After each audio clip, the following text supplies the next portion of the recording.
بیګا په پی ایس ایل کې ملتان سلطان ته اسلام آباد یونایټډ یو ډیر غټ شکست ورکړی دی 168 رنزونه ورپسې په 19 اوور کې چیس کړی دی. اسلام آباد یونایټډ یو طوفاني بیټینګ کړی دی.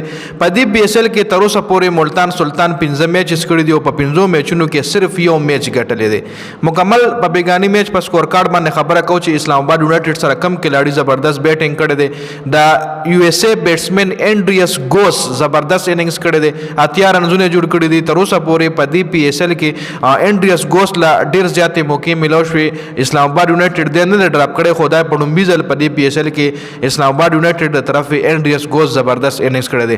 محمد رضوان ډېر سلو بیټینګ کولو چونکې وکټ چې کومه وه د بیټینګ دپاره ښه وکټ وه د بیټینګ پیچو خو محمد رضوان په ډېر سلو بیټینګ کولو. نور هم داسې خاص چا بیټینګ نه دی کړی ملتان سلطان لا. په دې وکټ باندې کم از کم 200 پلس رنزونه پکارو ملتان سلطان لا محمد رضوان لوبډلې لا. خو بیا هم محمد رضوان 168 رنزونه جوړ کړي دي.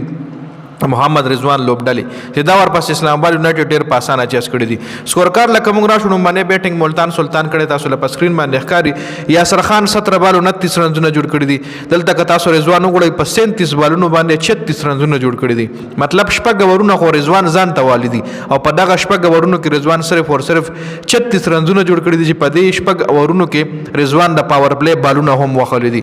عثمان خان 40 بال 61 صرف ښه بیټینګ پکې د کړی دی چې د هم 152 سټرایک ریټ سره بیټینګ کړی دی. په 40 بالونو کم از کم دله 70-75 رنزونه جوړول پکارو.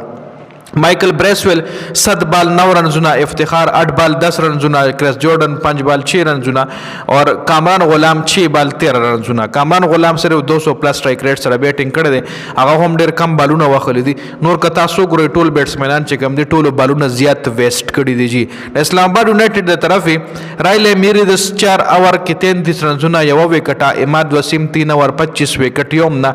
جیسن هولډر 4 اوور 25 یوه وکټه. محمد نواز 2 اوور 13 یو وکټه. ښه بالنګ نوازم کړه. شاداب 3 اوور 29 یو وکټه او سلمان ارشاد 4 اوور 41 وکټ یوه هم نه ده ایشتلې.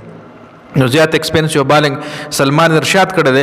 د اکانومي لحاظ سره ټول نه ښه بالنګ جیسن هولډر کړی دی چې پکې وکټه هم ایشتلې ده. نو اسلام آباد یونایټډ د طرفې بیسټ بالر چې کوم دی هغه جیسن هولډر دی د دې میچ. که په اسلام آباد یونایټډ بیټینګ باندې اوس مونږ خبرو وکړو نو اسلام آباد یونایټډ بیټینګ چې کوم دی آوټسټینډینګ بیټینګ کړی دی. سپیشلی صاحبزاده فرحان ولا ډېر تیز سټارټ ورکو. په 13 بالو 22 رنزونه جوړ کړي دي چې یوه چکا او 3 چوکې د په اننګز کې شامل دي. اینډریس ګوس نټ آوټ پاتې شوی چې په 45 بالونو باندې 80 رن جوړ کړي دي. زبردست بیٹنگ د هم کړی دی. کولن منرو 28 بال 45. محمد نواز 19 بال 21. سعد مسعود راوته دی خو بالې یوم نه دی وخلی. سټرایک ته نه دی تللی. 0 بال 0. جی په 19 اوور د 13 اوور په ډومبني بال باندې اسلام آباد یونایټډ دا سکور چیس کړی دی ملتان سلطان پسې. ښه که موږ چېرې د ملتان سلطان بالنګ وګورو نو جوشوا لیټل دی سره 2 اوور کې 24 رنز کنسیډ کړي وکټ یوم نه. مایکل بریسویل 4 اوور 31 یوه وکټه. عبید شاه 3.1 اوور کې 31 رنز کنسیډ کړي یوه وکټه ایشتلې ده. کرس جورډن 2 اوور 24 یوه وکټه. حسام امیر 4 اوور 41 وکټ یوم نه. افتخار احمد 2 اوور 20 وکټ یوم نه. ټول نه ښه بالنګ چې کم شوی دی هغه دی سره مایکل بریسویل کړی دی چې وکټ یې میشتې ده او 4 اوور کې 31 رنز کنسیډ کړي دي.